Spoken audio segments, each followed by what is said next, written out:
Good evening, everyone, and welcome to Politics and Prose. I'm Brad Graham, the co-owner of the bookstore, along with my wife, Lisa Muscatine, and we're delighted to have with us this evening David Marchick, here to talk about his new book, The Peaceful Transfer of Power, an Oral History of America's Presidential Transitions.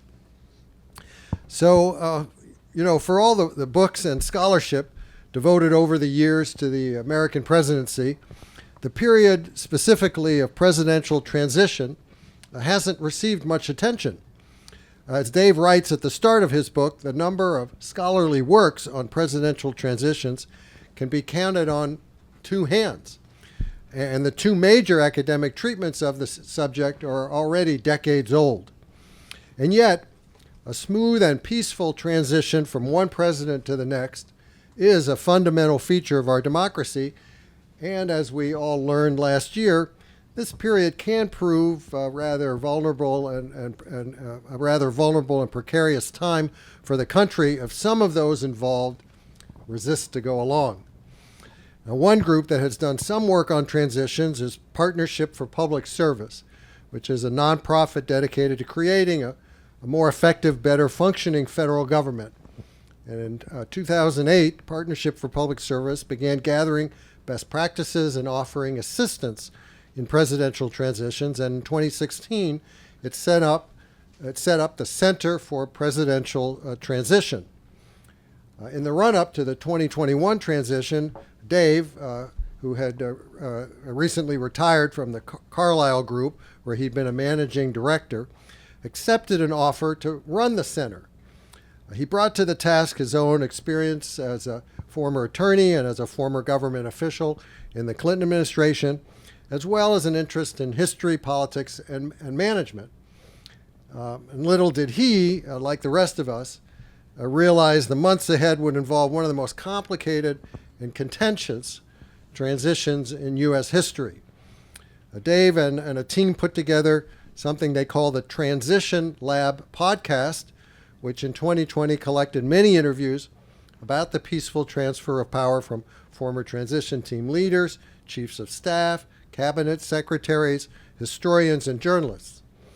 Those interviews ended up constituting the largest and most comprehensive oral history of presidential transitions.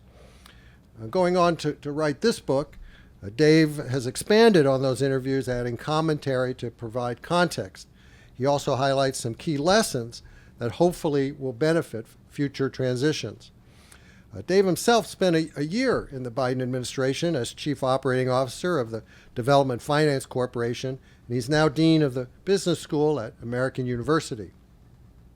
He'll be in conversation here this evening with someone also who has looked closely at transitions. She's presidential transitions.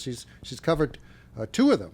Nancy Cook is the White House correspondent for Bloomberg News, and this is her sixth year reporting on the White House. Previously, she's reported for Politico, National Journal, and Newsweek. So please join me in welcoming Dave Marchick and Nancy Cook.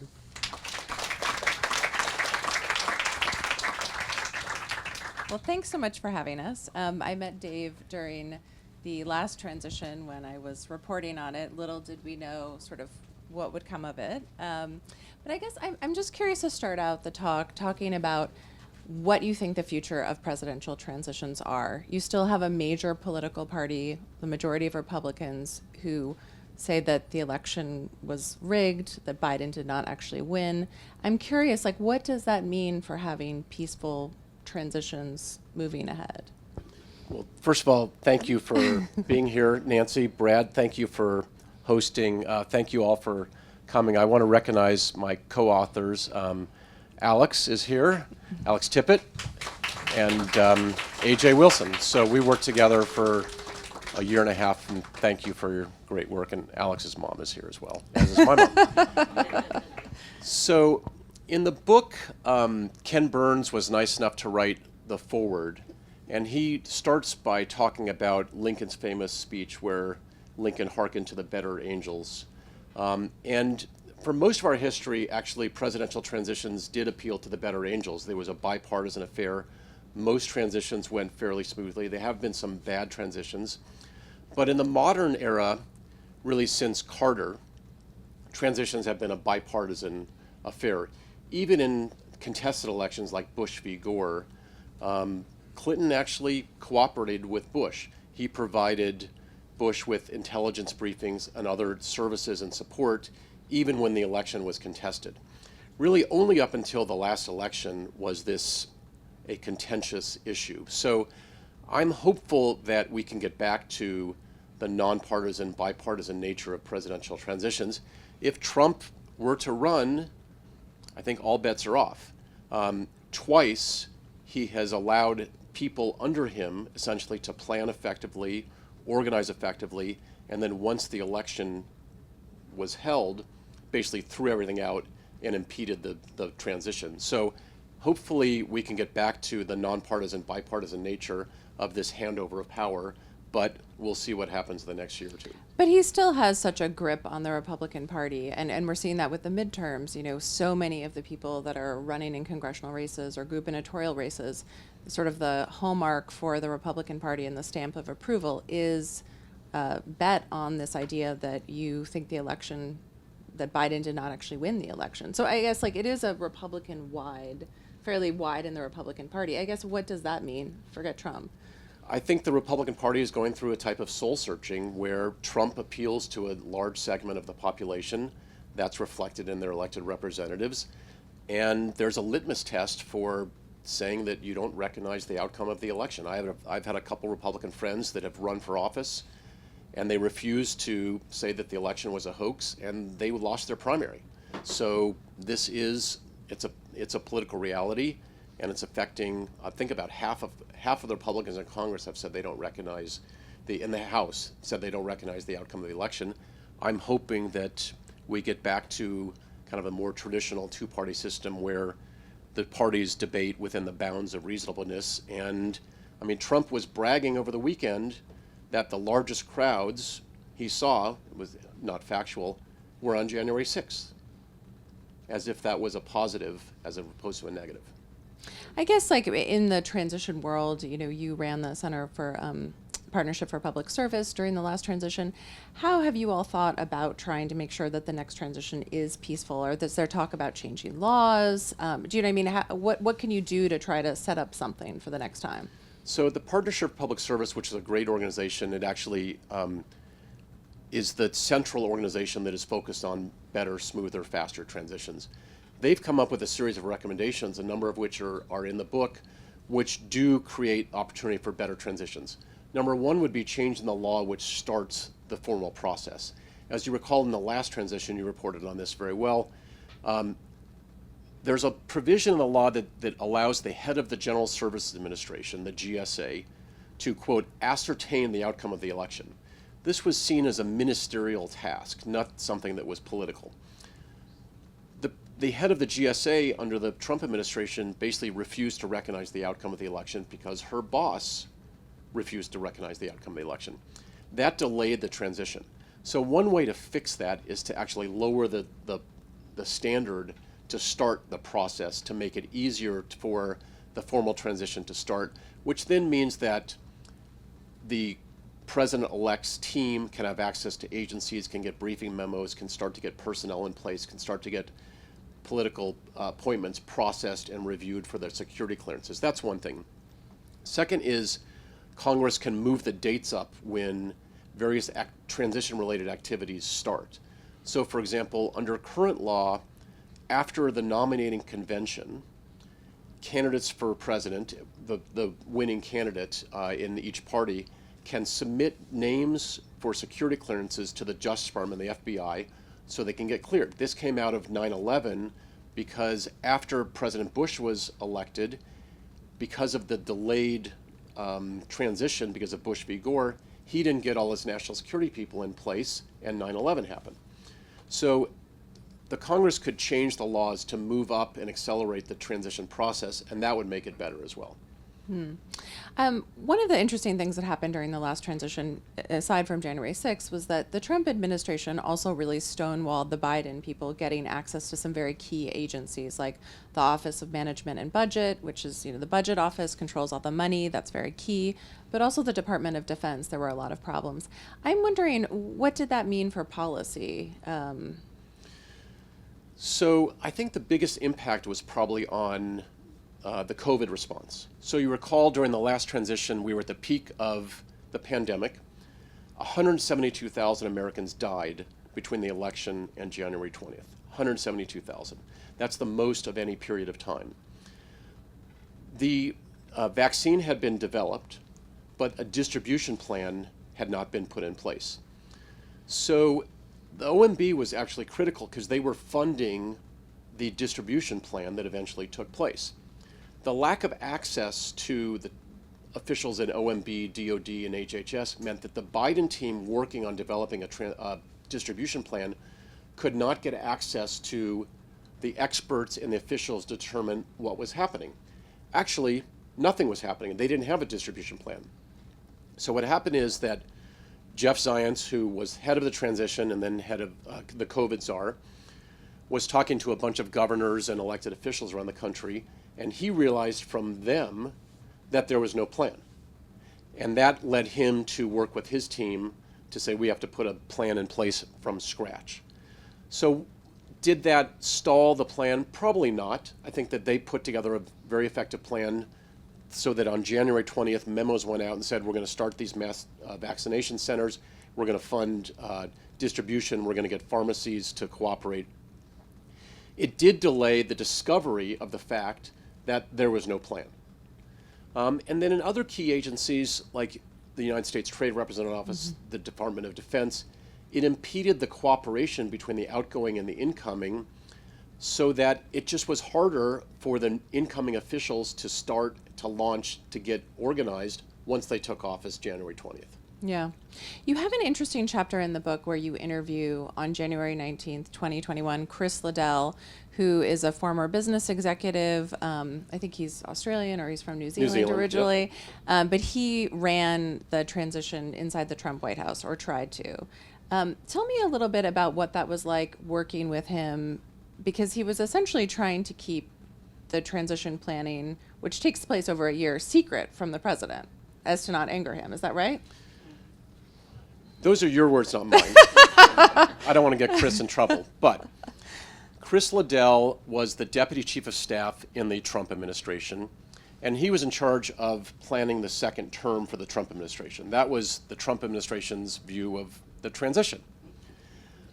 Josh Bolton, who was the former chief of staff for President Bush, and he was one of the co-chairs of the center that I ran, and also a good friend, he and I met with Chris Liddell in January of 2020 in the White House mess over breakfast. And we talked to him about his transition planning. At the end of the breakfast, Josh asked Chris, well, what are your plans if Trump doesn't win? And there was this kind of awkward silence. Chris looked down at his empty plate and said, I guess we have to think about that. So that began a discussion where we engaged with Chris, and the law requires the outgoing administration to prepare for a potential handover, to organize the agencies into different committees, to prepare briefing materials, to provide space and cell phones and computers. Chris actually did a very good job. There was a whole effort to keep what he did out of the Oval Office because there was fear that Trump would impede it. So in the book, Alex and AJ and I described the good, the bad, and the ugly. The good was actually pre-election, where Chris was able to do his work quietly, effectively. He coordinated with career officials across the government and did what the law required. Yeah, I remember reporting on that. He hit some deadlines. Yes, you almost screwed it up. We can come back to that. with the story that she wrote. We all have different names in life. Yes.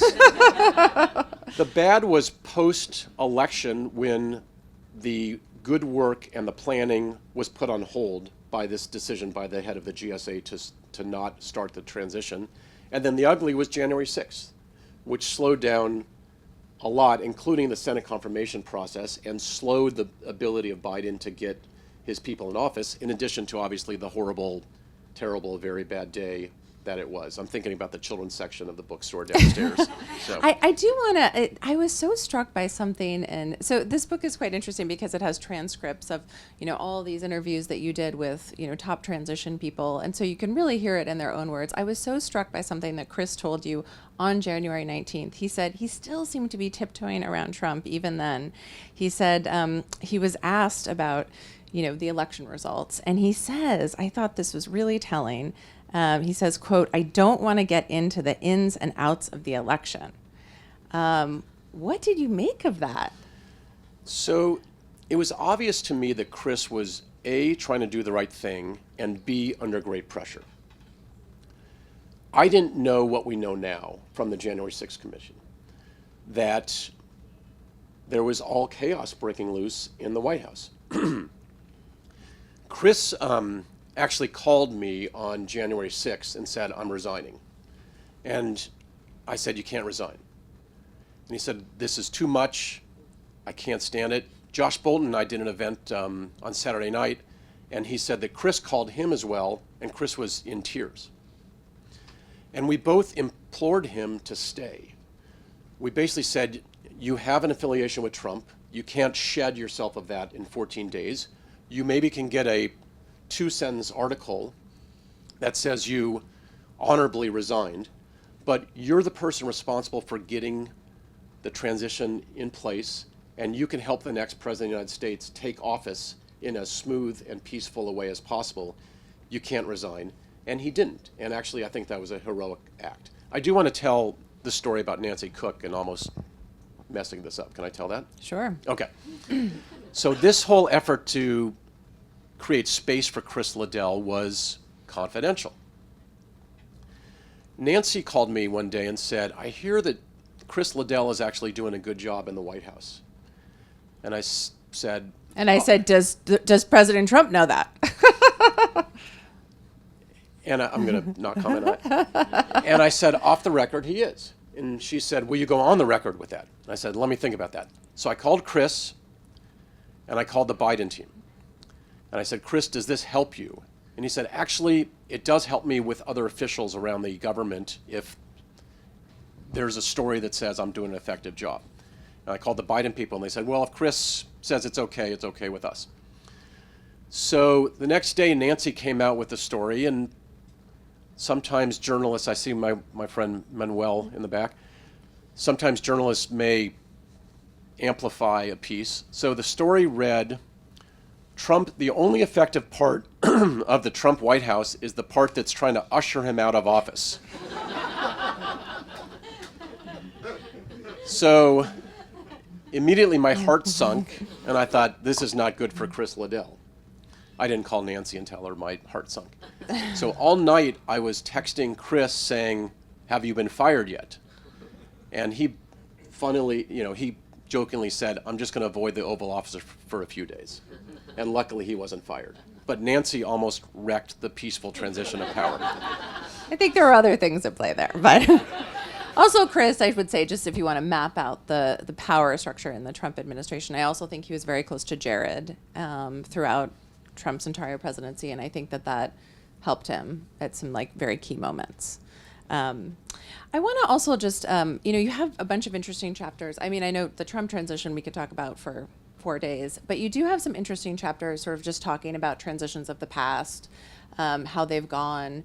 I was really curious about the chapter about the transition from President Hoover to President Roosevelt, because actually there were a lot of parallels that I hadn't really thought about from that time period to the most recent transition. There was also a pandemic. The economy was tanking. There was really interesting things happening.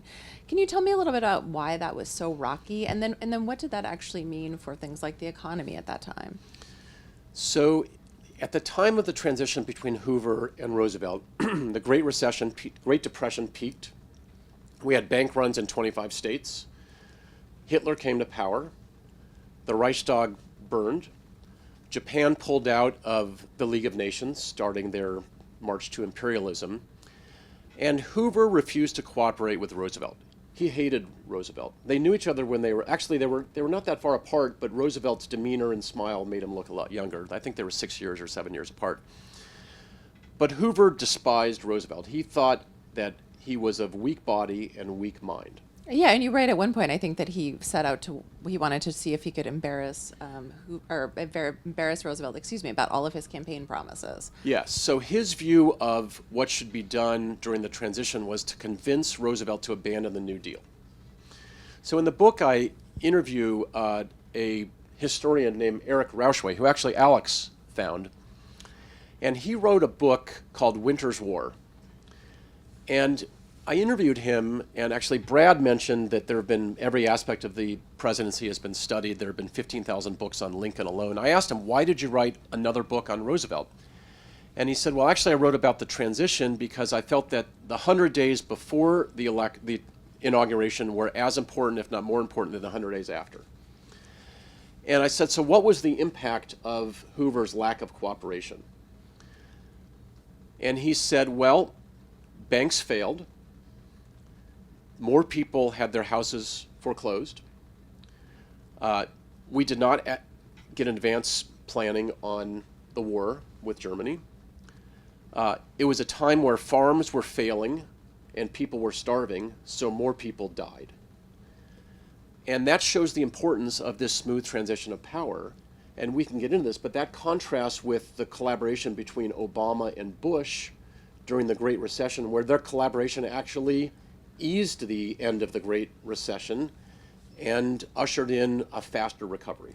Let's talk about that a little bit, because I thought another interesting part of the book was about sort of how from Bush to Obama, they were dealing with the economic issues, but also that was the first president to sort of take over post 9/11.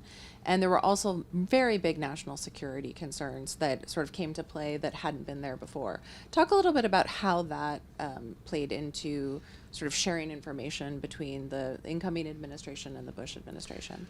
So let's create the context for Bush. So Bush takes office in 2000.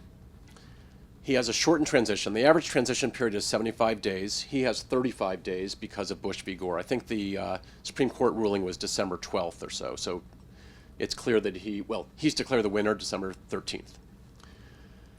He has a harder time getting his people in place. And 8 months later, 9/11 happens.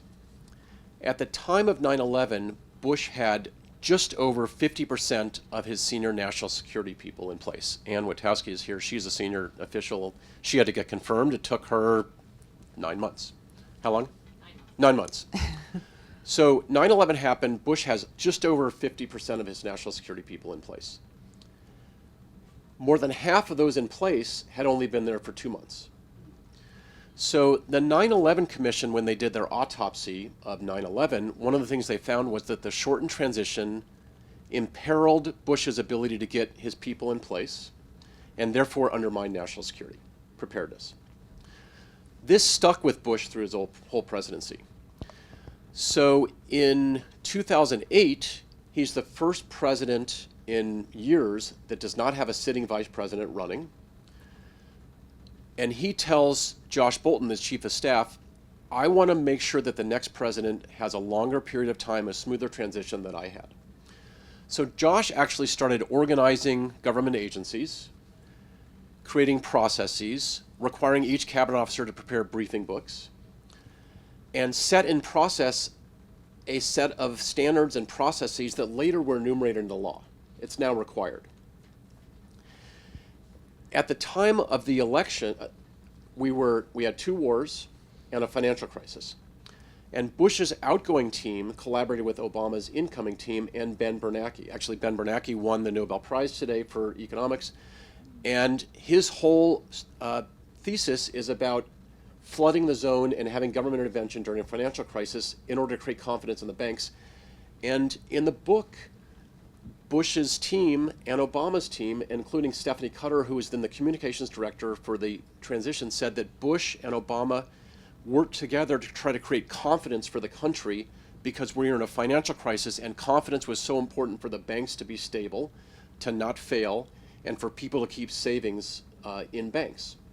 And so compared to Hoover and Roosevelt, actually Bush and Obama, which is considered the gold standard of transitions, shortened our recession, eased recovery, saved more people from losing their houses, and helped the country. And also, I think that under that transition too, there was a sense of like giving national security officials briefings earlier, doing sort of like tabletop run-throughs. Absolutely. Isn't that right? So Josh Bolton and Steve Hadley, who was the National Security Advisor, created this idea of doing a tabletop exercise. What does that mean? It's kind of a role-playing exercise where the outgoing national security officials and the incoming national security officials take a couple of issues and role-play. And the issue they took was a terrorist attack on the United States. So that gave the outgoing national security team, Steve Hadley, Condoleezza Rice, the ability to work with the incoming team, which was General Jones and Hillary Clinton, and they worked together. It actually proved prescient because on January 19th, there was a credible threat of a terrorist attack on the mall during the inauguration, and the outgoing and the incoming worked together to try to figure out how do we react to this, how do we prevent it, and what happens if it happens. And it actually was a great service to our country what the outgoing Bush administration did to ease the incoming administration on national security issues. I want to go backwards a little bit because I learned a fun presidential fact in your chapter on President Carter. Yes. That when he first came in, he decided not to appoint a White House chief of staff. And also like just sort of could have cared less during the transition about White House staff in general, which is so interesting because I feel like as a reporter with these transitions, you spend like tons of time trying to figure out, who Biden is going to pick to be the Treasury Secretary or the Chief of Staff. Like these are huge consequential picks. What did sort of Carter's decision just to throw up his hands about the White House Chief of Staff and the rest of the White House staff, what did that mean? So let me start with the positive. Carter gets credit for being the first modern president to actually devote time, resources, and staff to presidential transition planning. He did that. He had a team of 50 people work on the transition. The only downside, he didn't tell the campaign that there was this transition effort and there was a big clash. So when he came into office, he came from Georgia. In Georgia and small states, Clinton made the same mistake. The cabinet is much more important than the staff in the governor's office. And he decided to focus almost exclusively on the cabinet. Actually, the experts on transitions say focus on the White House staff first. Appoint your chief of staff the day after the election and let that person staff the White House. Reagan did that well with Jim Baker. Biden did it with Ron Klain. So he'd also decided not to have a chief of staff. Why? Because he wanted to do exactly the opposite of Nixon. Remember, Nixon had Haldeman. Haldeman was in jail. And Carter said, I don't want to do what that guy did. So he said, I'm not going to have a chief of staff, and it imperiled the presidency. He did appoint a chief of staff in year 3, and that helped stabilize the White House. And actually, they got a lot done in the last couple of years, even though they lost the election. Yeah. This idea of, I feel like there's a whole sort of cottage industry now around presidential transitions, but it's still sort of like a fairly modern invention. When did it really start? Was it really sort of Josh Bolton and the Bush administration that really sort of set up the standard, or when did this idea that this is something that needed to happen in an organized fashion really come to the fore? I would say post 9/11, it really accelerated. Mm-hmm. And the Partnership for Public Service gets a lot of credit because they created a center and they basically created a whole depository of documents about presidential transitions. In the White House, all the documents are saved and they go to the archive, theoretically. In a presidential transition, it's not a government entity, and so the documents are not saved. There's a great story in the book about Chris Liu, who ran the transition for President Obama, then Senator Obama. He was a longtime aide to Obama, and Obama asked him to run the transition. And he said, what's a transition? So what did he do? He went to Jim Johnson, who ran the transition for Mondale, and Johnson said, I've been waiting for someone to call for 4 years. And he took him to his closet and handed him a box. And he said, here's all my documents. And that was it. So the Partnership for Public Service said, we're going to actually create a system and records to have lessons learned from presidential transitions and allow future transitions to study the past. So I think that post 9/11, the experience of the Bush administration, the findings of the 9/11 Commission, accelerated focus. Congress passed a few laws, and now there's a whole industry of transition planning. So what has been the worst transition, would you say? In Trump, history? Yeah, in history. The Trump transition, should we take that one out? And So Buchanan to Lincoln, for sure. During that period of time, 7 states seceded. The Buchanan government was paralyzed. Half of his cabinet supported the South. Several of his cabinet were pushing to have him recognize the South. Jefferson Davis was elected. And Lincoln was in Springfield, Illinois, with basically no communication with Washington. The more interesting question is, what's the second worst transition? Not that your question's not interesting. And this is an issue that we debated with some famous historians like Ken Burns and Ted Widmer and Eric Rauschway. And there's a debate. Was it Hoover to Roosevelt, or was it Trump to Biden? Ken Burns was on the podcast twice. And the first time he said, you know, Dave, you're focused on some of the minutiae of transitions, but think back, we've had 233 years of uninterrupted handovers of power. Presidents may not have wanted to leave, but they've always left. No troops have been alerted, no shots have been fired, nobody's been killed. That's the miracle of America. So I had him on after January 6th, and I read him that statement, and I said, troops have been alerted, shots have been fired, people have died. And he said, this is worse than Hoover to Roosevelt.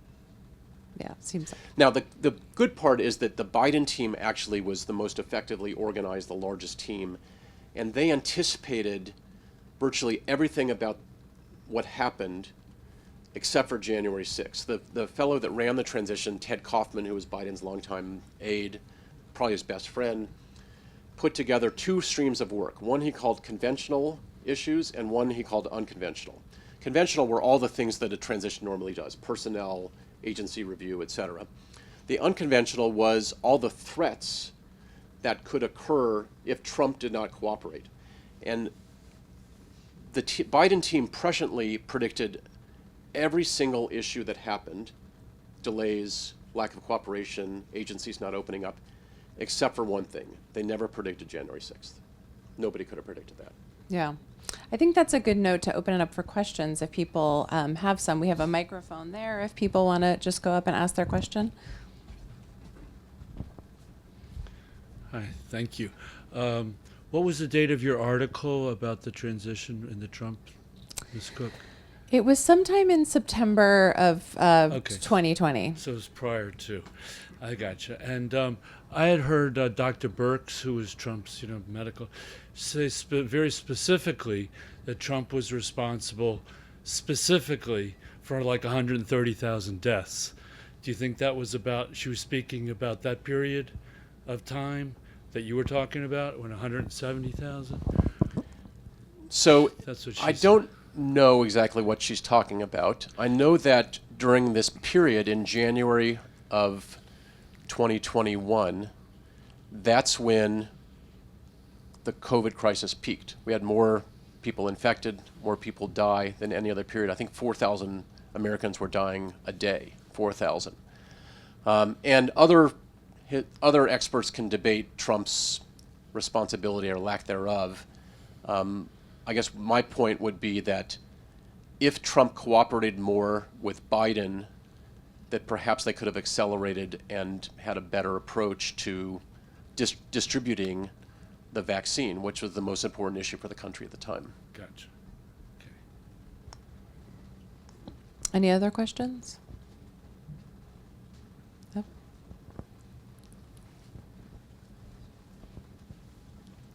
Hi, I'm Eric Emerson. Who pays for the transition process? That's a great Where does question. the money come from? So that's a great question. There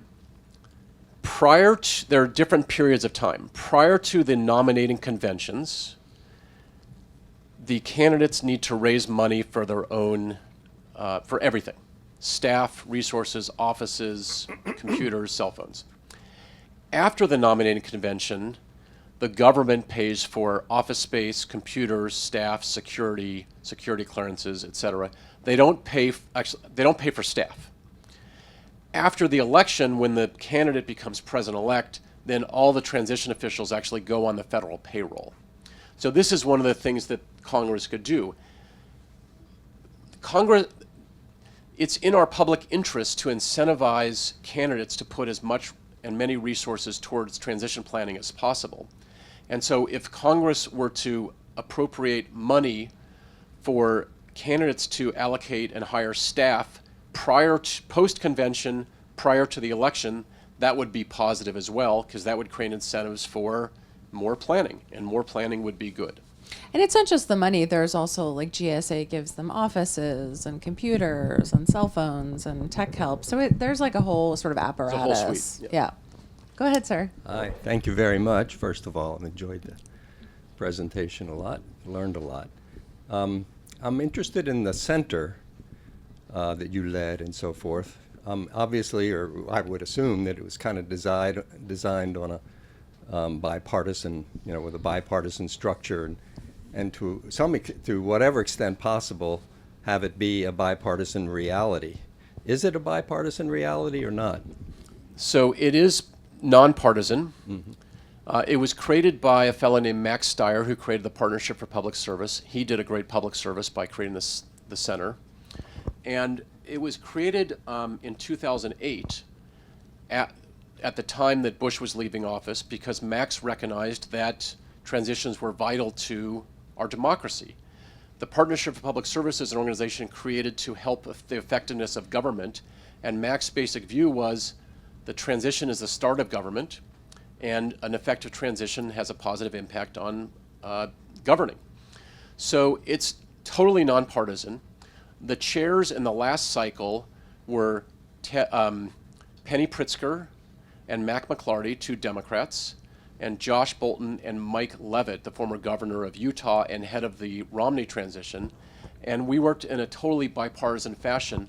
And there's a whole group of dedicated Americans and policy experts who devote themselves to the peaceful transition of power. They believe it's in their public interest to help, and they do it regardless of party. So even Chris Christie, who ran Trump's transition, he benefited from advice from people like Mac McLarty and others who were violently opposed to Trump becoming president, but basically felt that we should help the Trump team in case they win. Right. And that's the spirit of the traditional transition, which Trump upended. Right. So the buy-in, you would say, from the parties, trying to speak generally about Republicans and Democrats and the hierarchies in those organizations, the buy-in, has that changed kind of from transition to transition or not? There's been total buy-in outside of Trump. Trump changed it. So I'm hoping that we can go back to Nancy's original question, appeal to the better angels of our society, and get back to the norms of bipartisan cooperation regardless of who wins. But I do think it's interesting because the people who are involved in the Partnership for Public Service on the Republican side are, really relics in the party now. Do you know what I mean? It's like Romney people, it's Bush people. Like those are, Jim Jordan is not on the board. Do you know what I mean? He's not involved. Well, Chris Christie is involved. He spoke at a partnership event. It's true.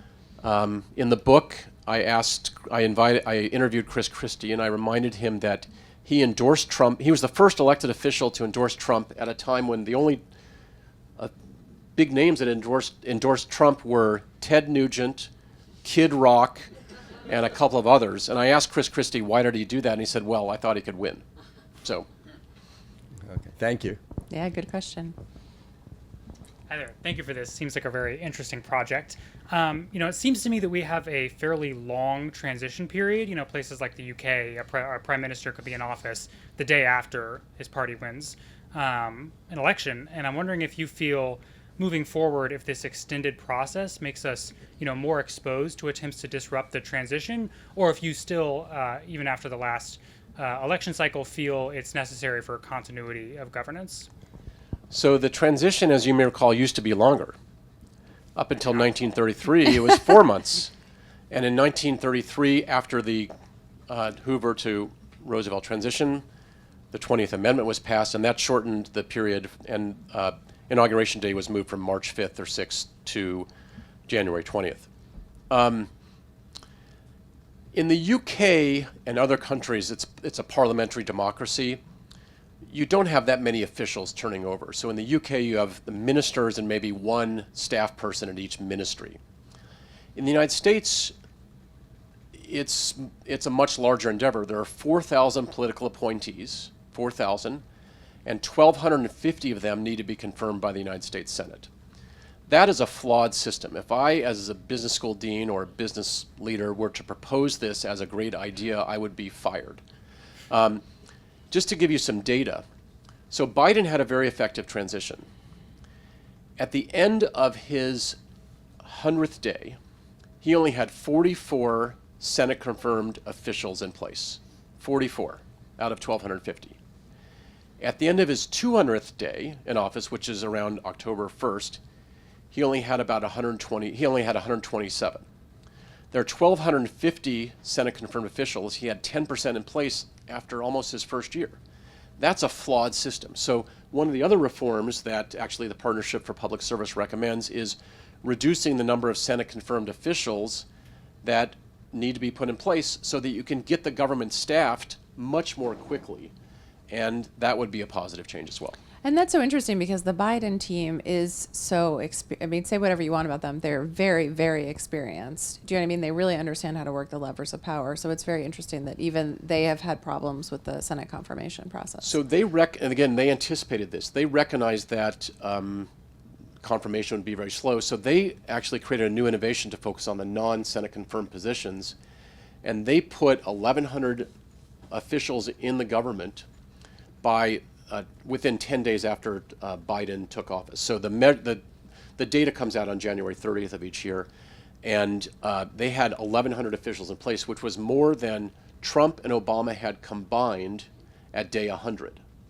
So, there's still, I think, around 450 or 500 Senate-confirmed officials that are in place, and now they're starting to leave. So you really never catch up. It's a flawed system that needs to be reformed. Thank you.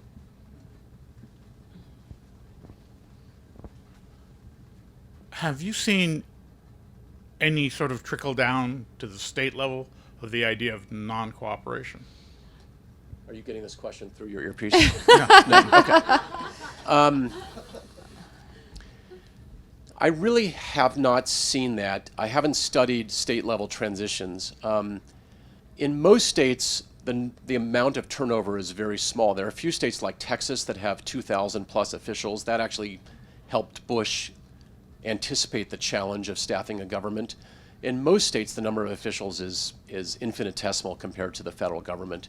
I have not seen that. This election, because of the issues that Nancy flagged, where you have a number of candidates who say that if I don't win, the election is flawed, you may see that, but hopefully not. Thank you. All right, Anne. Thanks, Dave. This has been fascinating. So, assuming things go as they're supposed to go, the documents from the White House of the outgoing party or the outgoing president are sent to the archives. When individuals arrive in the White House, there are virtually no documents from the previous administration. Has there ever been any discussion about that process and any adjustments to that process to facilitate a smooth transition? So you're talking about the White House, really? The White House, including the National Security Council staff, OMB, and all of the White House entities. So Bush actually, Steve Hadley started to put in place a process where incoming officials would receive briefing memos from the outgoing. But the law is that the outgoing president's papers are the outgoing president's. They go to the archives. And I remember I went into the Clinton administration White House on January 20th, and there was nothing. We didn't even have computers at work. They had taken all the hard drives out, I think, for some litigation. And you walk in, and the White House is empty. So it is a good suggestion that there should be policies, procedures in place so that incoming officials actually know what they're doing. I think parts of the National Security Council, like the executive secretary and others, they have career officials that are military officials that know the policies and procedures, but it's a flaw in the system. Maybe you have a book in you. It's coming. Do we have any other questions? Yep. Well, I just want to say thank you. Thank you for writing this interesting book. I had a great time reading it this past week, and thank you for all your work on the transitions. Thank you very much. So copies of Dave's very informative book are available at the checkout desk. He'll be up here signing. Please form a line to the right of the table and help our staff by folding up your chairs. Thanks again for coming.